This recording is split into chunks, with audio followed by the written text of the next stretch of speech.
The game, Dungeons and Dragons, is a role playing experience where players get together and share stories. Over the years, I've compiled notes, worlds, and countries, and heroes, and I've created an entire universe of adventure. The world is Fairimun, and this is the lore series. Whether you are a fan of fantasy or roleplay, there's something here for you. Please enjoy.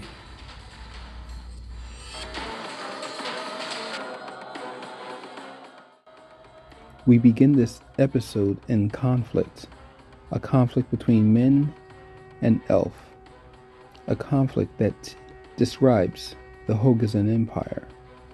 As we mentioned, the Hogazan Empire is one of 3 empires that is located on the continent of Lasoblia East, but that was discussed in another episode.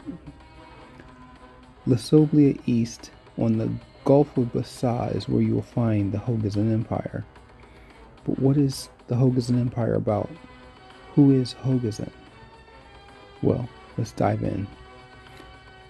The Hogazan Empire is a dictatorship strife with open warfare, assassination plots, and conniving schemes. El Misjir is a country fighting for survival as they try everything they possibly can to go against all the other states. But why? What is so wrong with being ruled by an elf? If you ask the people of El Misjir, it depends on who the elf is, and in this case, it's Hogazan, a dark and twisted elf dealing in dark magics and wanting nothing good of man. But he's a powerful elf, and he is able to hold on to his empire, no matter what the cost. So, as I said, Hogazan rose to power many years ago, and he's been the emperor for quite some time. Born in the year of 214 BC, BC meaning before his crowning, he has been cast out by the elves of the land. When elves were in great power in the nation, Hogazan wanted that power for himself, and he saw humans as undeserving. He took advantage of the fact that humans had lost their touch with magic, and that's when he chose to move in and rise up and take the cities of man. The first area that he took was a desert region known as Elm-Gatain, or that is the name it has now. The actual name of the nation has been lost in history. Elm-Gatain is a patch of desert hundreds of miles from the coast, a region where most men didn't want to rule, so Hogazan had an easy time uniting and connecting the tribes and forcing them to fight in wars.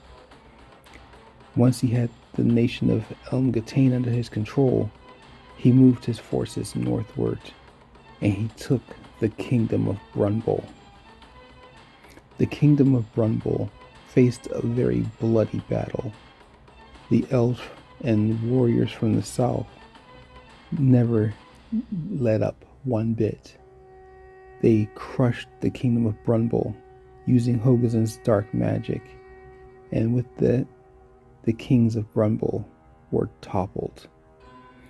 Hogazan took the magic he found there and moved on into the Ruby Sands.